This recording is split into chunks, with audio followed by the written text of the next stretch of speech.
다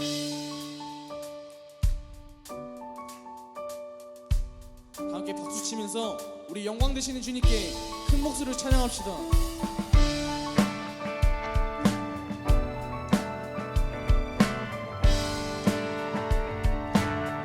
주의 이름 안에서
말씀 주시고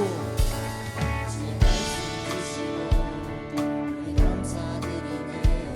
주의 나에게 그 힘이 우리 피난처 되네. 주의 길을 따르며 우리 주께 순종해. 모든 상황 속에서도 저는 감사드리네. 찬양해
찬양합시다.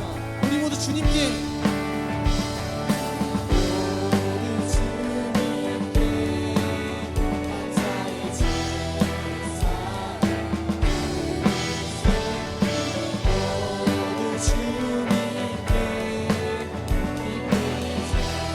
이번에는 목소리로 찬양합시다.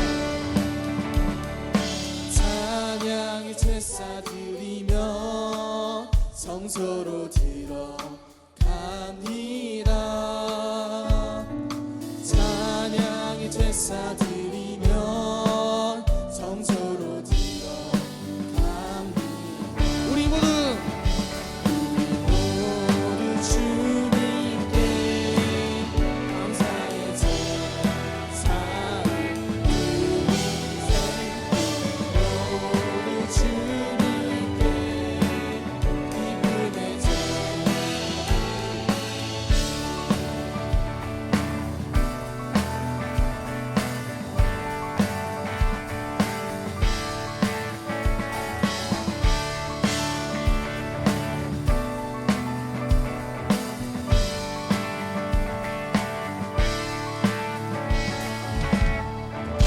우리의 영광 되시는 주님께 박수 올려드립시다.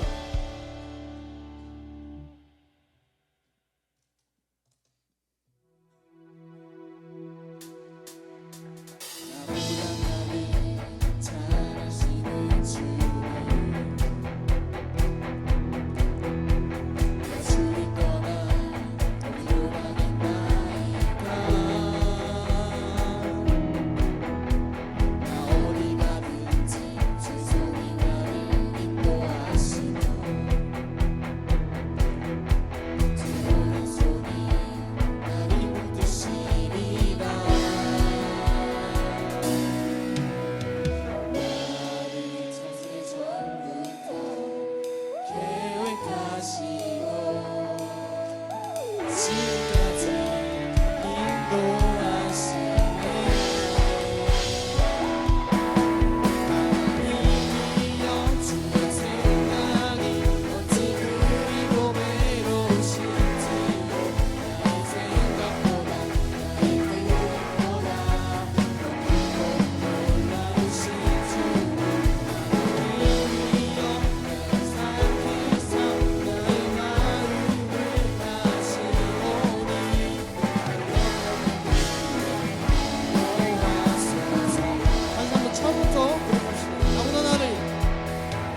이번 찬양은 조금은 생소한 찬양이지만 찬양 가사를 묵상하시면서 나는 주를 섬기는 것에 후회가 없습니다. 오직 주님만을 섬기겠습니다. 이런 마음으로 함께 찬양합시다.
주를 섬기는 것에 나는 주를 섬기는 것에 후회가 없습니다.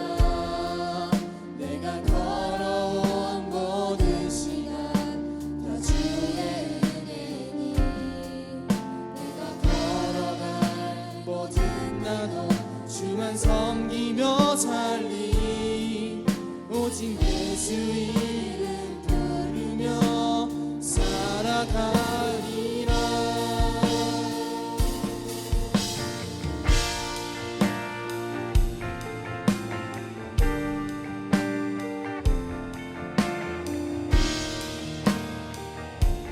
다시 한 번 더 찬양하실 때 찬양 가사를 묵상하시면서 찬양하겠습니다. 이 세상 살 동안 이 세상 살 동안 내가 걷는 길이 때론 험하여서 넘어질 때도 주의 강한 손이 나를 붙드시니 나는 예수님을 주로 섬기며 살리. 나는 주를 섬기는 것에 나는 주를 섬기는 것에 후회가 없습니다. 내가 걸어온 모든 시간 다 주의 은혜니 내가 걸어간 모든 날도 주만 섬기며 살리 오직 예수 이름 부르며 살아가리라. 나는 주를 섬기는 것에 나는 주를 섬기는 것에 후회가 없습니다. 내가 걸어온 모든 시간 다 주의 은혜니 내가 걸어간 모든 날도 주만 섬기며 살리 오직 예수 이름 부르며 살아가리라.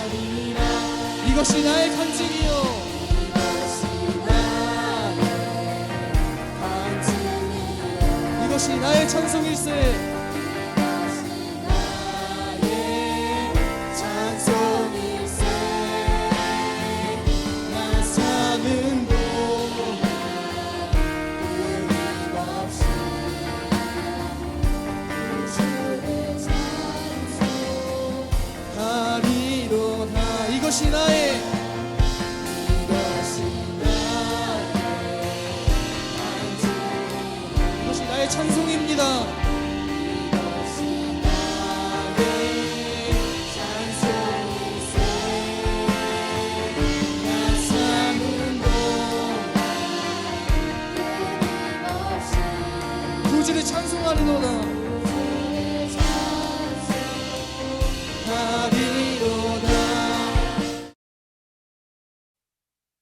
요한일서 3장 13절에서 18절까지의 말씀 우리 자리에서 일어나서 한 목소리로 함께 봉독하겠습니다. 형제들아, 세상이 너희를 미워하여도 이상히 여기지 말라. 우리는 형제를 사랑함으로 사망에서 옮겨 생명으로 들어간 줄을 알거니와 사랑하지 아니하는 자는 사망에 머물러 있느니라. 그 형제를 미워하는 자마다 살인하는 자니 살인하는 자마다 영생이 그 속에 거하지 아니하는 것을 너희가 아는 바라. 그가 우리를 위하여 목숨을 버리셨으니 우리가 이로써 사랑을 알고 우리도 형제를 위하여 목숨을 버리는 것이 마땅하니라. 누가 이 세상의 재물을 가지고 형제의 궁핍함을 보고도 도와줄 마음을 닫으면 하나님의 사랑이 어찌 그 속에 거하겠느냐. 자녀들아, 우리가 말과 혀로만 사랑하지 말고 행함과 진실함으로 하자. 이는 살아계신 하나님의 말씀입니다. 아멘. 여러분은 이제 사랑이라고 하면 보통 어떤 것들이 떠오르세요? 사실 이제 사랑이라는 것은 큰 범주의 이야기죠. 이성 간의 사랑도 있지만 친구 간의 사랑, 우애라고 하죠. 버두 사랑했자 써서 또 우리 부모님의 사랑, 계속해서 무조건적으로 베풀어 주시는 그 사랑, 또 그것보다 또 더 큰 사랑은 우리 하나님의 사랑, 아가페 사랑이라고 할 수 있습니다. 이럴 때 이 사랑이라는 것은 너무나도 큰 우리가 속한 모든 공동체에 존재하는 사람이 살아가고 있는 이 인간 사회 속에서 꼭 필요한 이 사랑이라고 하는 것인데, 이 사랑이라는 것은 어쩌면 이 사람과 짐승들을 구분짓는 가장 큰 요소가 아닐까, 그런 생각을 하게 되었어요. 요즘 뉴스에서 이제 가끔 전해지는 그런 미담들 있잖아요. 사랑의 이야기들. 지난번 폭우 때 우리 오송 지하차도 사건 여러분들 기억하실 텐데, 비가 너무 많이 내려서 이 지하차도에 물이 차가지고 사람들 인명 피해가 많이 발생한 그런 사건이 있었습니다.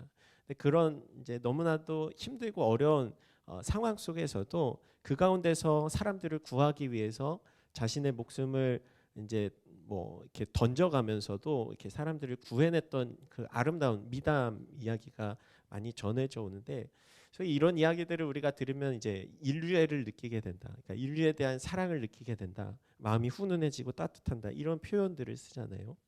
또 반대로 이제 사랑 없이 행동하는 그 사람들의 모습을 보면서 참 인류애를 잃어버리게 된다. 상실하게 된다. 저 사람들은 정말 짐승만도 못한 것 같다. 이렇게 생각을 하기도 해요. 이렇듯 우리가 살고 있는 전반 사회 곳곳에 이 사랑이라는 요소가 굉장히 중요하게 작용하고 있다는 것.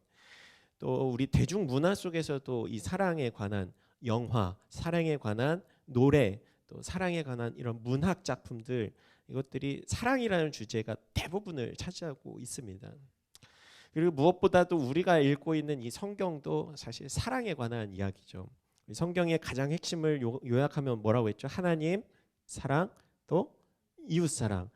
그래서 사랑으로 요약되는 이 책의 내용인데, 결국은 우리 하나님께서 우리를 얼마나 사랑하시는지, 어떻게 사랑하시는지, 왜 사랑하시는지, 그리고 그 하나님을 우리가 어떻게 사랑할 수 있는지에 관해서 기록한 책이 바로 성경책이라고 할 수 있어요. 그래서 성경에는 이제 사랑이라는 단어가 660번이나 기록되어 있습니다.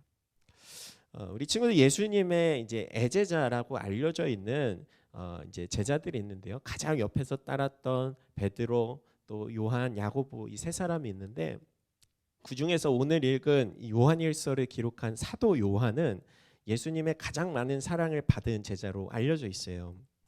그래서 주님의 사랑을 가장 많이 받아서인지 그가 기록한 요한복음, 또 요한 1, 2, 3서, 그리고 요한계시록까지 사랑에 관한 메시지들이 참 많이 담겨 있습니다. 하나님께서 우리 가운데 넘치는 사랑을 베풀어 주셨습니다.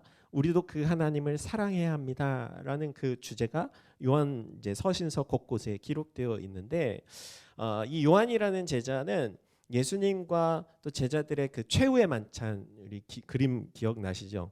그 최후의 만찬 사건 때 예수님의 품에 누워서 예수님과 그만큼 친밀했던 그런 사이였어요. 요한복음 13장 23절 뒷부분에 보면 이제 마지막 줄에 예수의 제자 중 하나 곧 그가 사랑하시는 자, 그러니까 요한을 얘기하거든요. 요한이 예수의 품에 의지하여 누웠는지, 예수님하고 얼마나 친밀했던 사이였는지 예수님의 품에 누워서 예수님의 말씀도 듣고 가르침도 듣고 또 질문도 하고 그랬던 관계였다라는 것입니다. 오늘 예수님의 그 사랑을 가장 많이 받았던 애제자 이 요한이 누구보다도 예수님을 사랑했던 이 요한이 말하는 그 진실한 사랑이란 무엇인지 오늘 요한일서 말씀을 통해서 함께 나눠보면서 내가 과연 어떻게 하나님을 사랑할 수 있을까? 또 하나님 사랑, 이웃 사랑이라는 이 성경의 가르침을 어떻게 지켜낼 수 있을까? 우리 함께 살펴보기를 원하는데요. 우리 요한이 말하는 진실한 사랑이란 뭘까? 첫 번째는 그 속에 미워하는 마음이 없는 것, 곧 겉과 속이 동일한 사랑이라고 할 수 있어요. 우리 3장 14절 15절 말씀 같이 읽어볼게요. 시작. 우리는 형제를 사랑함으로 사망에서 옮겨 생명으로 들어간 줄을 알거니와 사랑하지 아니하는 자는 사망에 머물러 있느니라. 그 형제를 미워하는 자마다 살인하는 자니 살인하는 자마다 영생이 그 속에 거하지 아니하는 것을 너희가 아는 바라. 이 세상 사람들은 겉과 속이 다른 경우가 참 많이 있어요. 물론 교회 다니는 사람도 마찬가지예요. 우리 이제 KT나 통신사의 고객센터 전화하면은 요즘도 그런지 모르겠는데 첫 멘트가 사랑합니다 고객님 이렇게 받으시는데 그 진짜 우리를 사랑해서 하는 멘트가 아니잖아요. 세상은 그래요. 내 이득을 취하기 위해서 내가 어떻게 하면 그 사람에게서 뭔가 더 받아내기 위해서 포장하는 경우, 내가 그 사람을 사랑하고 아껴주고 배려하는 척 가면을 쓰고 다가가는 경우가 적지 않게 우리가 찾아볼 수 있다는 것입니다. 소위 이제 보이스피싱이나 또 사기꾼들을 이렇게 보면 겉으로는 친절하고 웃으면서 나에게 뭔가 대단한 것들을 해줄 것처럼 사랑 베풀어 줄 것처럼 접근하면서 결국 속으로는 어떻게 하면 저 사람에게서 많은 것들을 빼앗아낼 수 있을까? 결국에는 어떻게 하면 저 사람을 망하게 할 수 있을까? 그 계산이 깔려 있는 거거든요. 전사님이 이제 군대 전역하고 나서 한 1년 정도 지났을 때 이제 같은 부대 바로 맞선님이었어요. 군생활도 참 일을 잘했던 친구였는데 연락이 왔는데 자기가 급하게 지금 병원 치료비가 이제 필요한데 좀 조금이라도 보태줄 수가 있느냐. 전사님이 이제 전사니까 안 줄 수가 없잖아요. 그래서 얼마 조금이지만 이렇게 보내줬어요. 그리고 나서 이제 연락이 끊기고 나서 한 1, 2년 정도 지나고 나서 문자가 모르는 번호로 한 통이 왔는데 공개 수배, 사기 사건 피의자 수배, 이 사진을 보니까 그 친구 얼굴인 거예요. 군대 맞선님. 그러니까 내용을 보니까 이 친구가 이런저런 핑계로 사람들에게 돈을 이제 빌리고 다니면서 결국 갚지 않고 그 내용을 보니까 이제 뭐 노래방 도우미도 하고 막 이것저것 알바도 하면서 사람들에게 웃으면서 친절하게 다가가면서 이제 돈을 빌려내고 받아내고 뜯어내면서 결국은 속으로는 다른 꿍꿍이로 이제 잠적하게 되고 그 사람들에게 금전적인 피해를 주고 하는 그런 이야기들이 이제 적혀 있었는데 우리가 사는 세상이 그래요. 내가 이득을 취하기 위해서 남들이 어떤 상황에 처하든 어떤 환경에 처하든 필요 없이 나의 이득만을 바라보며 사는 것, 그것이 바로 세상이 가르치는 그런 모습들이라는 것입니다. 겉으로는 웃으면서 사랑하는 척 다가가면서도 속은 그 사람이 망하기를 바라는 그런 가짜 사랑이 우리 주변에 많이 존재한다라는 것이죠. 그러나 오늘 요한은 우리가 서로 사랑하는 존재들로서 예수 그리스도의 몸된 교회로 한 지체로서 만나게 된 우리 한 공동체 안에서 우리는 속으로는 미워하고 겉으로는 사랑하는 그런 거짓된 사랑이 아니라 진실된 사랑으로 서로를 대할 것을 명령하고 있습니다. 우리 14절의 앞부분을 보면은 우리는 형제를 사랑함으로 사망에서 옮겨 생명으로 들어간 줄을 알거니와 이렇게 기록하고 있어요. 우리가 어떤 존재라고 해요? 사망에서 생명으로 옮겨진 존재, 한마디로 우리가 구원받은 존재라고 하는데 사람들은 종종 물어봐요. 너 구원받은 증거를 어떻게 증명해낼 수 있니? 너 천국 가는 것에 대해서 어떻게 증명할 수 있니? 근데 오늘 요한은 이렇게 대답하라고 이야기하고 있어요.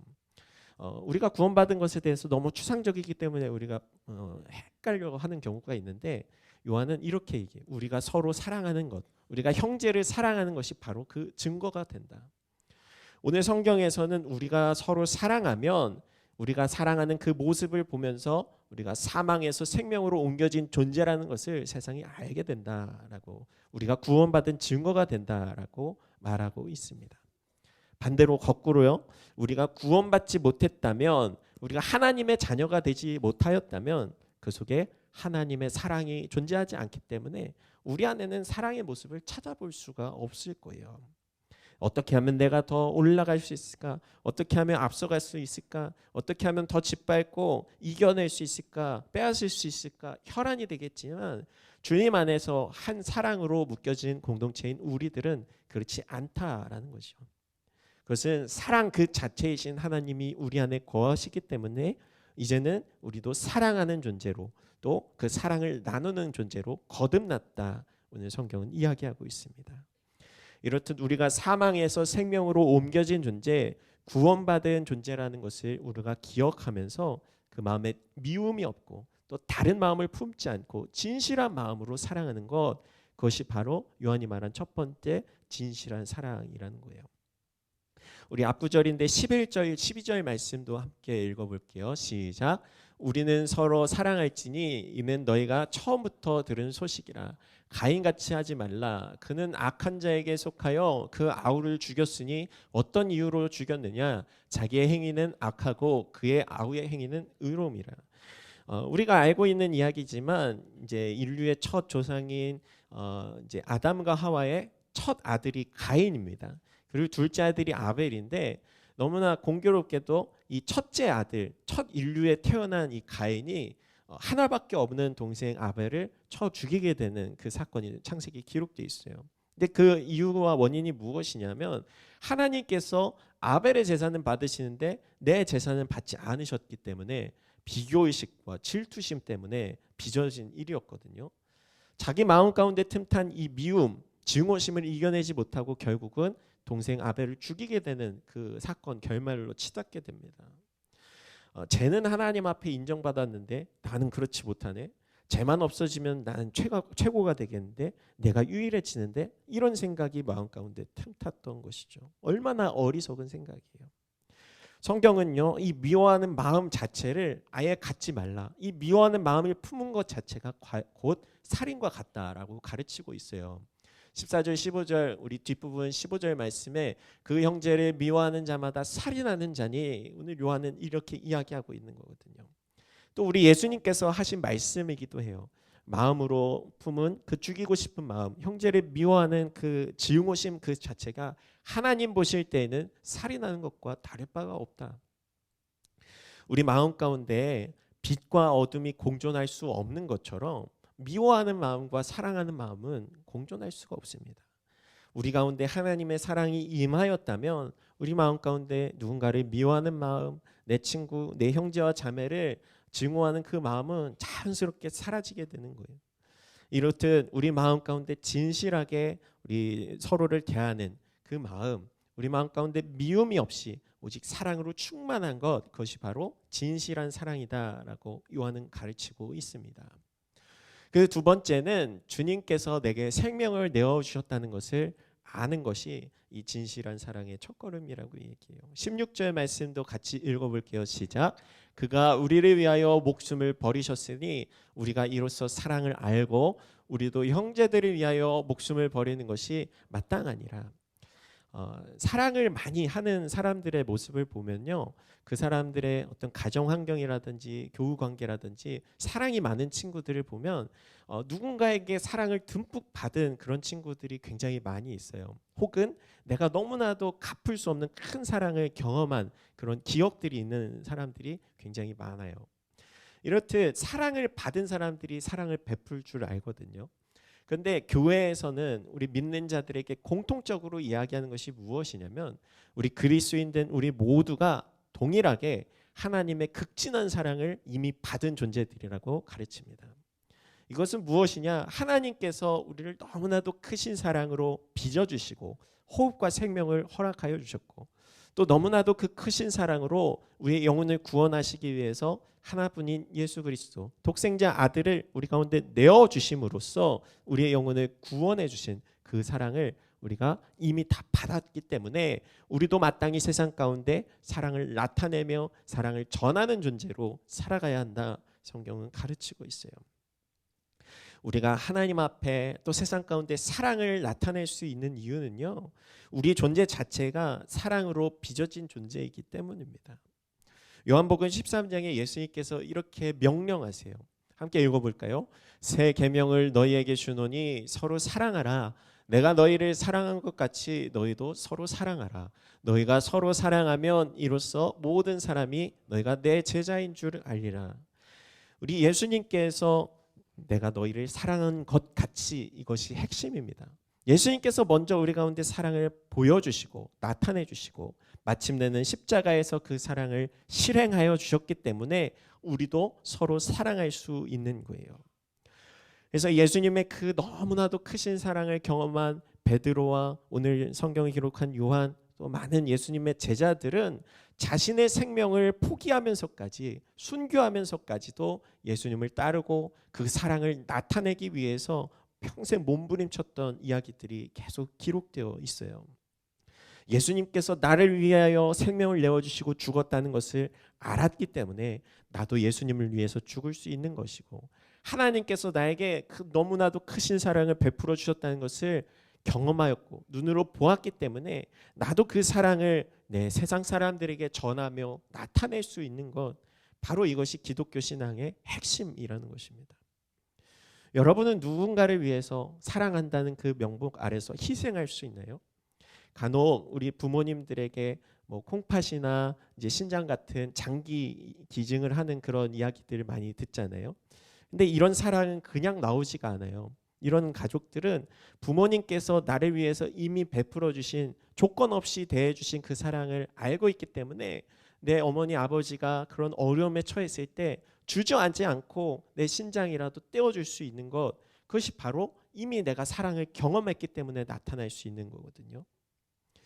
요즘 현대 교회가 사람들에게 손가락질 당하고 지탄받는 이유가 무엇이냐면 막 이런 질문들 듣잖아요. 나 교회 다녀 하면은 너 사입이 아니야? 이런 얘기 듣는데 사랑이 사라져 버렸기 때문이에요.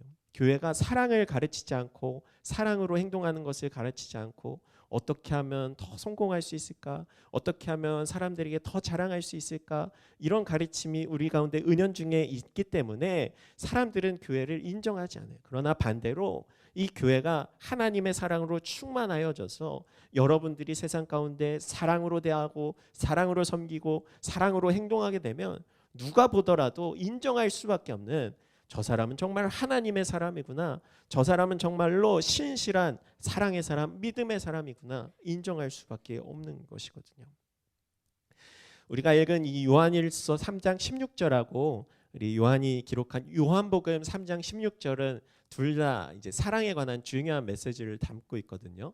하나님이 세상을 이처럼 사랑하사 독생자를 주셨으니 이는 그를 믿는 자마다 멸망하지 않고 영생을 얻게 하려 하심이라. 우리가 잘 암송하고 있는 말씀인데, 우리 하나님께서 세상을 이렇게 사랑하셔서 하나뿐인 아들 예수님을 우리 가운데 주셔서 우리 영혼이 멸망하지 않고 영원한 하나님 나라를 꿈꾸며 그 나라 백성으로 살아갈 수 있게 하셨다. 이것이 요한복음에서 말하는 하나님 사랑의 핵심이라면, 방금 읽었던 요한일서 3장 16절은 그 사랑을 받은 우리들이 마땅히 행해야 할 사랑에 대해서 기록하고 있어요. 예수님께서 우리를 위하여 목숨을 버리셨으니 우리도 그 사랑을 알고 우리도 형제들을 위하여 예수님처럼 목숨을 버리는 것이 마땅하다. 그러니까 우리가 형제들을 위해서 십자가에 달려 죽을 수는 없지만 내가 정말로 목숨을 바쳐서 내 가족들, 내 친구들, 내 교우들, 형제와 자매를 사랑하는 것, 그런 사랑을 실천하는 것이 바로 예수님의 생명 내어주신 사랑을 경험한 사람들이 마땅히 해야 할 일이라고 성경은 가르치고 있어요. 이것이 바로 희생을 동반한 사랑입니다. 요즘 젊은 부부들이 결혼 생활을 오래 버티지 못하고 1년, 2년 뭐 빠르게는 막 한두 달 있다가 이혼하는 경우가 굉장히 많이 있어요. 점점 늘어나고 있거든요. 이것은 무엇이냐면 사랑의 이 가치인 이 희생을 잘 모르기 때문이에요. 결혼하면 애 낳고 또 애 키우는데 천문학적인 비용들이 들어가잖아요. 어떤 분이 이제 대학교 졸업할 때까지 이제 한 사람을 키우는데 자녀 양육비가 얼마 되는지 디테일하게 계산을 했는데 이제 대학교 졸업할 때까지 뭐 등록금, 식비, 뭐 주거비 다 합쳐서 5억 1,256만 5천 원 정도가 들어간대요. 그러니까 이제 여러분들 이야기예요. 우리 부모님들이 여러분 하나 키우는데 5억 1,256만 원 정도가 들어가는 거예요. 그러니까 정말로 많은 물질적인 것이 투자되고 또 정신적인 것이 투자되고 정신적으로 시간적으로 어마어마한 희생이 따라가는 것입니다. 그런데 요즘 젊은 부부들, 전사님 또래 이제 젊은 부부들이 애를 안 낳는 이유가 뭐냐면 이 희생을 감내하기가 너무 힘든 거예요. 뭐 이미 이제 살고 먹고 사는 것이 힘들다는 이유도 있지만 이 희생의 가치, 정말로 사랑이 무엇에서 비롯되느냐, 이 희생으로부터 비롯된다는 것을 모르기 때문에, 또 그것을 감당할 자신이 없기 때문에 이 희생이 동반한 사랑을 이제 감당하지 못하겠다 이렇게 고백하거든요. 단적인 예로 들었지만 이 사랑이라는 것에는 이런 비용적인 것, 또 시간적인 것, 정신적인 것뿐만 아니라 너무나 많은 것들이 투자가 되어야 되고 많은 희생과 대가가 동반되어야 하는 것입니다.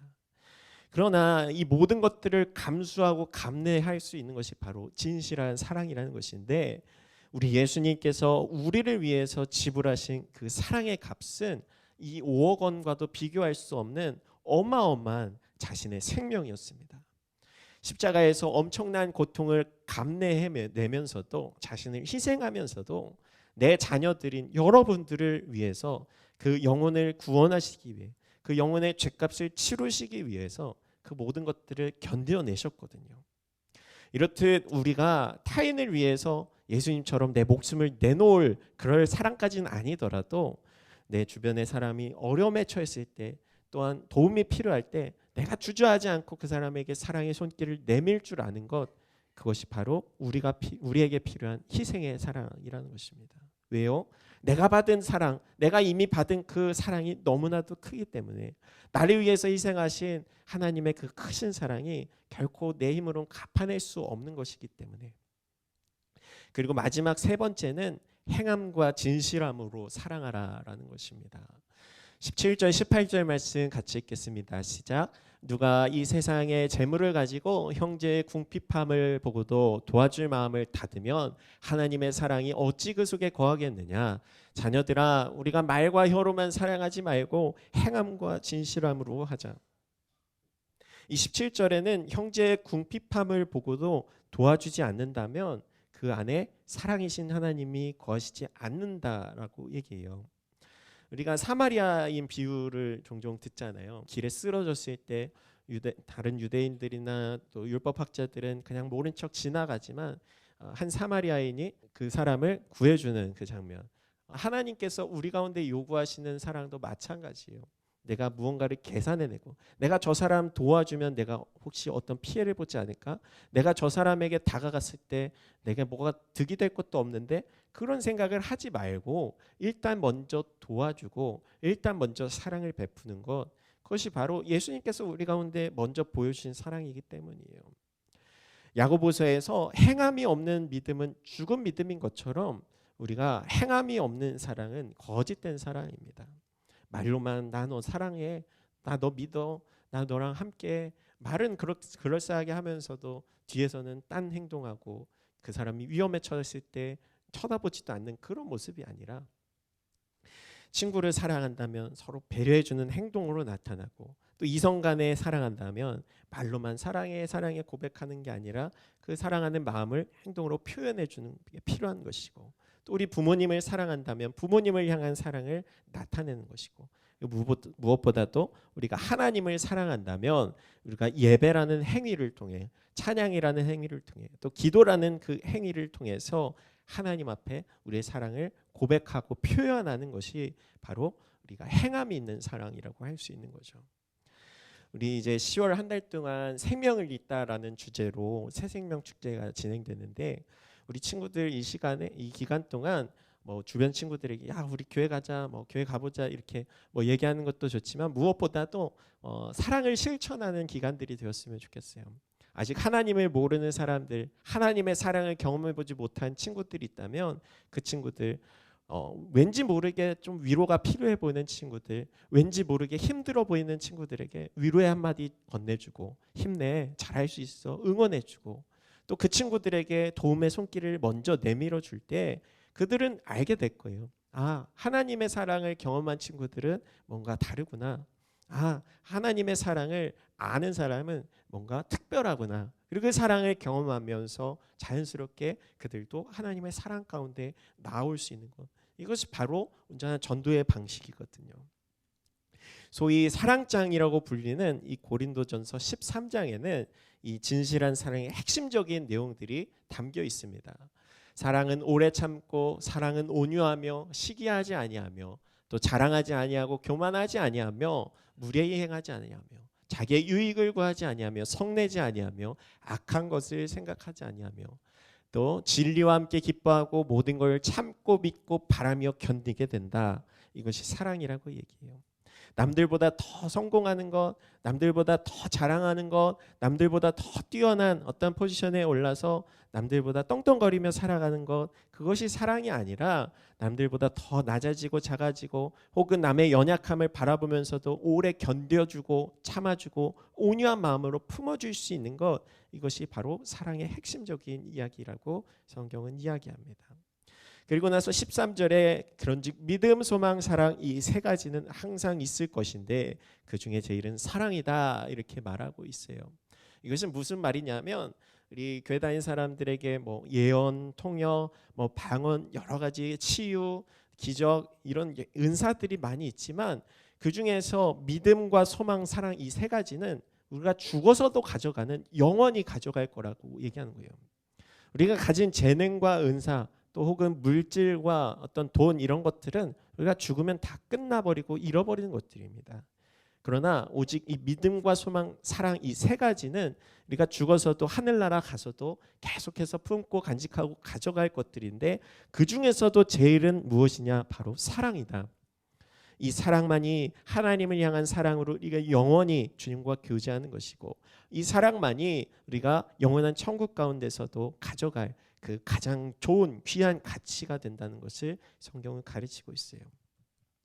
오늘 이제 말씀을 마칠 텐데 오늘 사도 요한이 우리 가운데 말하고 있는 진실한 사랑의 가치, 속으로 미움 없이 거짓됨 없는 진실한 사랑, 또 누군가를 위해서 예수님께서 내게 희생하여 주셨듯 나도 남을 위해서 희생할 줄 아는 사랑, 그리고 행함과 진실함으로 할 줄 아는 그 사랑, 그것이 바로 진실한 사랑이라는 것을 우리가 마음에 새기면서 내가 한 주간 또 우리가 평생에 그 사랑을 실천하며 살아가는 사랑의 사람이 되겠습니다. 우리 고백하는 우리 드림교회 여러분이 되기를 주님의 이름으로 축복합니다. 우리 하나님께서 우리 가운데 모든 것을 내어주신 그 사랑을 우리가 품고 우리도 자신을 내어주며 모든 것을 내쏟을 수 있는 그 사랑을 행하기를 원합니다. 내 백성이 나를 떠나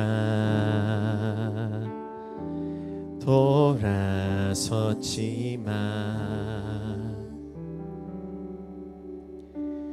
내 사랑이 내 백성을 포기 못하니 내 모든 것 내어주고 나 그들을 얻으리라.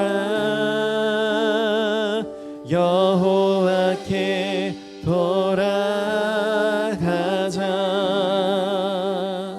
우린 돌아서도 그는 변치 않네. 여호와께 돌아가자. 우린 넘어져도 그 사랑 영원하리.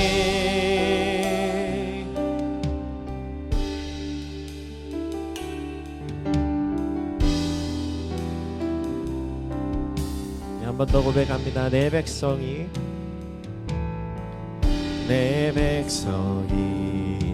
나를 떠나 돌아섰지만 내 사랑이 내 백성을 포기 못하니 내 모든 것 내어주고 나 그들을 얻으리라. 여호와께 돌아가자. 우린 돌아서도 그는 변치 않네. 여호와께 돌아가자. 우린 넘어져도 그 사랑, 아멘. 사랑은 오래 참고 사랑이 오래 참고 자신을 내어주네. 서로 사랑할 때 세상은 주 보내. 사랑은 절대 지지 않네. 사랑은 오래 참고 사랑은 오래 참고 자신이 내어주네. 서로 사랑할 때 세상은 주 보내. 사랑은 지지 않네. 여호와께 돌아가자.